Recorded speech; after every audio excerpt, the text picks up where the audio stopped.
Hey guys, welcome back to the channel. Well, before I get to the review today, I want to let you guys know that, in about a week we'll be closing on our new house. So I'm hoping that today will be sort of the last of the makeshift drone reviews, at least. I may get a car review in here before we move into a new house, but this should be one of the last times that I'll do this review where everything's kind of done outdoors. And, I'm going to set up a studio at the new house, and I'm going to just try to review everything more like I used to, but even better. So it's going to be even a more improved channel.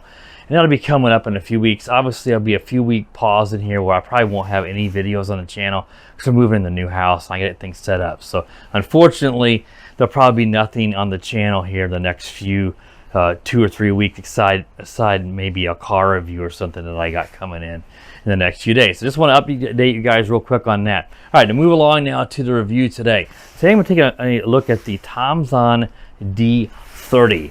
This is a 5G Wi-Fi brushed motor GPS drone that also has optical flow.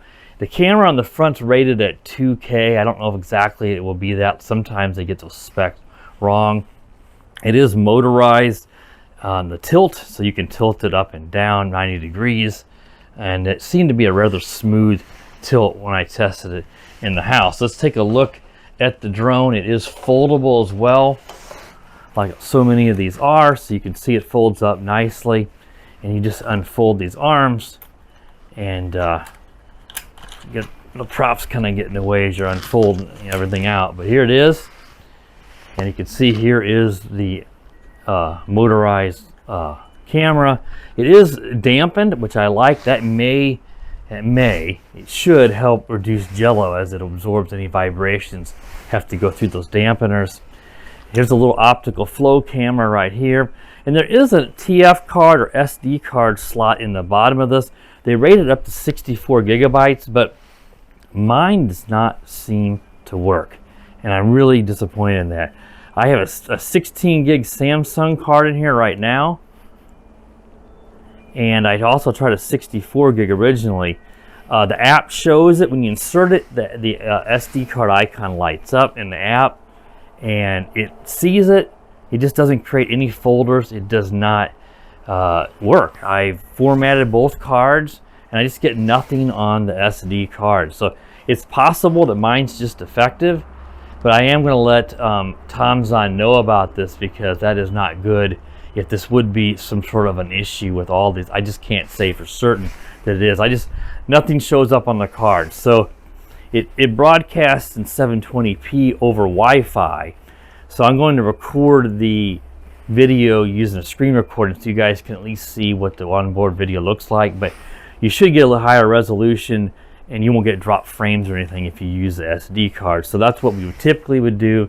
I just wanted to cover that. That's why I got the SD card in to let you guys know. But yeah, I don't get anything on either one, so I know it's not my SD card since I've tried 2 of them. Now, the battery in this guy is a 2S. If I can get it out of here, you have to push these little buttons on the sides. The 2S, 7.4 volt, 1200 milliamp. I think it's rated around 17-18 minutes. That's going to be under ideal conditions. Your little on and off button here is right here. If you press it and hold it in, it'll light up. You see we've got 4 green lights. Press and hold it in, and it turns it off. It charges off the provided actually it's USB-C right here, which that's a little bit. It's a newer USB connection. Many new phones, Android uses USB-C on many new phones. They do provide you with one of those. So in case that's a less common cable. So if you don't have those, make sure you don't misplace the cable so you can charge up this guy. So again, it's brushed. It's got red LEDs in the front. I think this, I'll show you when I turn it on. I think that's green in the back. You do have to calibrate the compass whenever you first start it up, and then you can go ahead and take off and fly. So yeah, we'll take it up here in just a moment. We'll fly it around and just see how it flies. And how does that video look, at least in the screen recording, and how does it eliminate any jello and stuff. Let me show you guys the controller.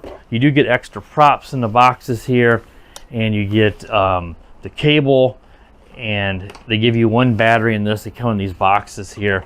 But here is the controller. You have to attach the phone clip to it. They got this nice little sheet on here that shows you all the controls. This right antenna does appear to be real, so I would put these up. There's a wire inside the right one. The left won't really matter, but put them both up to help with the range. And then here's your controls. Of course, it's altitude hold, your pitch and your roll over here on the right, your throttle and yaw on the left, your on and off switch. This is your one button return to home here to fly back and land. This is your GPS altitude hold switch, your follow me mode here. This is your encircle or circle me mode, and this is your high-low speed rates. This is your photo and your video, and when I do press that, the app does show the timer start, and it starts recording, you'd think, but like I said, I get nothing on the SD card. I don't even get anything on the phone. That could be because it's seeing the SD card, so it's just trying to record the card, and it's not. It's possible I take that card out that I might actually get video saved to my phone. And here is the little dial to tilt the camera down and up. And here's a USB-C port on the top. This lets you, this is a rechargeable controller, so you don't have to worry about double or AAA batteries with this guy. You just plug it in until the lights all go solid and it's fully charged. So yeah, that covers all the stuff on this drone. Pretty typical for what you would expect off of an Amazon brushed GPS drone. Let's just see how it does. So I'm going to stop the video now. I'll get it out here in the front yard. I know it's not ideal here again at the in-laws to fly where I am, so I'm not going to be able to test this drone out as thoroughly as I would like to, but once I get to the new house, I'll be able to go and do much better reviews again. So I appreciate you guys being patient with me these last 5 to 6 months as we've had to go into temporary housing, and it's made the channel, I know, has suffered some, and I apologize. So we'll be right back, guys, and we'll take the D30 up now for its test flight. All right, guys, had the D30 down here. I got it connected to the 5G Wi-Fi in my phone. You just go into your list there on your settings and your Wi-Fi. You're going to look for it. It just says drone and has some numbers and letters after it. Connect to that. Then you want to go to the Tomzon U app. I'll put a screenshot of that app here up on the phone. On the box it says that, and it gives you a QR code, but when you scan that, it takes you to a website and redirects you to the Play Store and says download the Patinsic GPS app. Patinsic does own Tomzon, and that app might work, but I recommend you stick with what they recommend because it says D30 in the app. So that's the one you want to use, the Tomzon U app. So now we need to do the compass calibration. It tells you to do it here on the app. So I'm going to go ahead and set down the controller, and it will beep when it's done. You're just going to do a level calibration until it beeps. And now I think there's the beep. Now we're going to go nose up. And there's the second beep, and we're good to go. All right. Okay, and the app flipped there. It does self-rotate. And I'm going to skip the GPS accuracy test. Sometimes these, I have trouble getting this to go away. It's not wanting to go away. I don't know why. It does this accuracy test, and it's supposed to help out. And I'm just having trouble when I'm clicking this. It just doesn't want to do anything. There we go. Now it's gone away. It's weird about that. Okay, so we'll take it up now and we'll fly it around and we'll see how this guy does. Now I'm doing a screen recording, so it's just going to be, you know, it may be 1080p, but it's really 720p. We got the neighbor's cat here checking out the drone. We'll take it up here and we'll fly it around. Take it out, we'll do a return to home accuracy test, and if we have enough battery, I'll try to test out some of those other features. So let's see here. I think we just do both sticks down and in, and there we got the motors going, and just give it some throttle to take off. Let's see how it hovers. It's not uncommon. These drones tend to kind of lose altitude when you first take off until they kind of settle in. The barometer's kind of gauging itself. See, it keeps dropping down some. It's really staying low. Let's take it up higher here. It keeps wanting to come down in altitude. Usually, you see now it's settled in. Again, especially these brushed ones, I see this quite a bit. They take off and then they come back down at first. So just keep giving it throttle, and it'll finally even out and you know, get its bearings, so to speak. Now when I took off on the ground, I saw some jello. You know, that's probably from prop wash. Let's see how it does here. That's a pretty quick yaw. But I'm not seeing a whole lot of jello here, at least in the previous. So let's hope that's the case. Let's go up to the high rate and see how does that affect the yaw. I can't see any difference, so it's just going to be more pitch. A little noisy, that's those brush motors. Let's take it up here and turn it around at me here first and show you guys the camera tilt, and then we'll take it out here and we'll do a return to home accuracy test. Yeah, the camera tilt is pretty smooth. Usually you see more jerkiness with these just brushed motor gimbals, so to speak, you could call them. And they tilt and they kind of herky-jerky. This is pretty nice, guys. Okay, let's take it out here and we'll just fly it over a little ways. These Wi-Fi, even on 5G, you don't get real great range. 5G should give you a little better video quality, and you get less interference. But let's take it up higher here. See, there's a lot of wobble, and that's just because there's no stabilization. So let's make sure the camera's all the way up. So we are out 200 and it says we're out 250 meters. I'm not sure that I believe that. That seems awfully far. It's really booking along. Okay, that's out. I'm gonna yaw. The video looks like it's kind of frozen up. Usually 150, 200, I mean, you don't get that great on these drones. Let's press the return to home and see if it comes back. And it's beeping here. Hopefully we'll regain it says homeward on the, and here it comes. Hopefully we'll regain the video feed. If not, we'll have to reestablish it. There we go, it came back in. That's good. So we did have a Wi-Fi connection. It didn't break it, it just didn't have a good enough feed. Here it is, up overhead.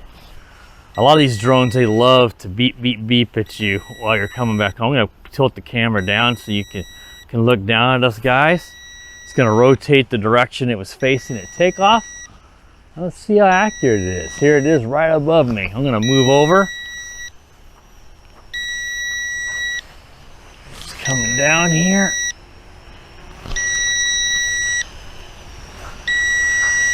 Father-in-law is going to take off in the car here, so we need to get this landed so we can get out of his way.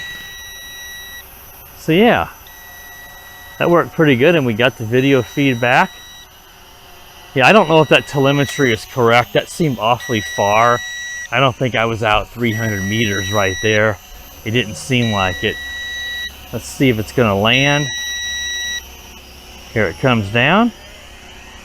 Yeah, that's not too far off. That's about 4 feet. That's well within margin of error. So yeah, that worked just fine. Let's take it over here and we'll get out of the father-in-law's way. He's taking off now. Let's take it back up and we'll try some of the smart features. We've got 60% battery, it says. So let's take it up here and we'll see how it works here. So let's go ahead and unlock the props. And it looks, I don't see any auto takeoff on this drone, so you just got to give it throttle yourself. You can see it's really settled down now that we've gotten it out and it's got its bearings. So let's see how if the follow me. I like that it has it on the controller, so you don't have to mess with finding it in the app or anything like that. Let's just press it and let's see if it follows me. It looks like it's moved a little bit here. We're not going to be able to do a very good follow me test, but yeah, it's definitely, I just want to keep away from these trees. Let's tilt the camera down so it can see me here. There you go, guys. Let's see, the follow me seems to be working quite well. I don't want it to get any closer to those trees, but yeah, It is definitely following me. I'm going to press it again because we don't want to fly into that tree. Yeah, follow me. Let's try that again now that I'm a little bit away from stuff. Let's see if it...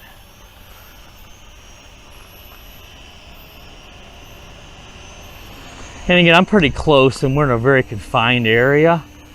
But yeah, it's the only thing I'm seeing here is it's having trouble. It's not facing me. I'm gonna press it again and cancel it. The camera, it seems like it kind of turns on its side and then it, let's try it again here. See, it kind of turns on its side. And again, we're in a very confined area. And I think that could be what's causing the problem. But it definitely does work. Let me get out in front here and see it's, yeah, that's moving forward. It's just that it's not always wanting to face me. So just press that button again to cancel it. These follow me features, you know, on these budget GPS drones can be real hit and miss. Let's try it one more time. Okay, see, it's turning sideways, and that's where my only concern. It does follow, but it's not facing me. It's finding the GPS in your phone, and that's what it's supposed to follow. All right, we're down to 39%, 38. It's gonna do return to home soon. Let's see if we have enough time here. As you guys can imagine, we're getting nowhere near that flight time, which is to be expected. These drones never are accurate, well, almost never, when it comes to the flight time. Let's aim at the camera down. Well, it's got me here. And let's do a circle me. Let's see, let's back it up some. Let's see if we have enough battery here to do a circle me. It's gonna fly out and then it should start circling. Again, it looks like the drone's going to, let's see. There it goes. There we go. So it's kind of marking that point and it's going to circle. Now, I've not looked in the app. There's probably some features in here. We're going to look now. You got your max height. I've only got it set to 50. Max flying distance was set to 300. But as you guys saw, I went 300 is the farthest it will let you go. We were well beyond that. So the telemetry data is certainly a little bit off on that because it says you can only go up to 300. Minimum return to height, altitude, you know, that's set to 10. That seemed like that was higher than that. So I'm not sure if that stuff works super well in there. You've got some other options here, you know, for the app itself. But yeah, there's some of your settings. I do not see a beginner's mode. That's good. Lots of times these drones get capped on their distance. So I'm going to stop the we're going to stop the circle me, bring it down. Yeah, circle me worked really well.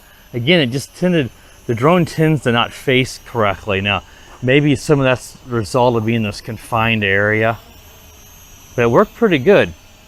So yeah, you can go through those settings in the app, and you know, I was looking at them here. I'll bring them back up again.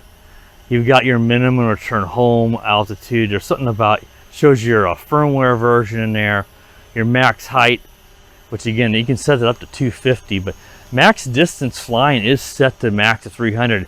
The app said I was out 350 or something, and I was not out that far. I was probably out more like 100 to 150. 150 is usually about my limit I get on these Wi-Fi drones in the city.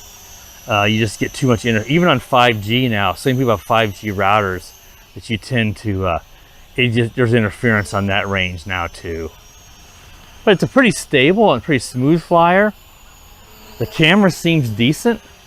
Of course, it's unstabilized, but I'm not seeing tons and jello and wobble. And it's pretty smooth tilt. The only real problems I have here, besides the smart features not facing towards me, is obviously the SD card not recording video. This is an Amazon sold drone. It's very possible, and there's just something wrong with mine. If you were to buy this and you didn't get to work on the SD card, there's be no problems getting that returned and get another one from Amazon or your money back. So just keep that in mind. It is possible, it's just something in mind. I just can't say one way or another. But yeah, it flies good. The smart features work reasonably well. The Circle Me works really well. It flies nice and smooth for brushed motors. It's just a little noisy because it's geared. These brushed motor drones are geared, and all those gears moving makes more noise than even a brushless switch or just turning a prop directly. Yeah, flies nice. And there is that, I mentioned earlier, there's that rear light is green. And then those front arms have the red lights. To help with orientation, a GPS drone's orientation is not nearly as important as a manual flyer toy drone, you know. So yeah, we're down to 23%, so the battery's lasting longer.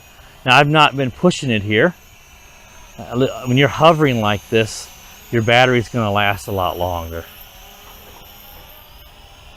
Yeah, it flies nice. I would say, you know, if this drone, I don't know the cost of this drone. I'm pretty sure it was over $100 though. You know, it's going to depend on what you can get it for. They usually include coupons with these. And also, if you're just willing to take that risk on the SD card not working.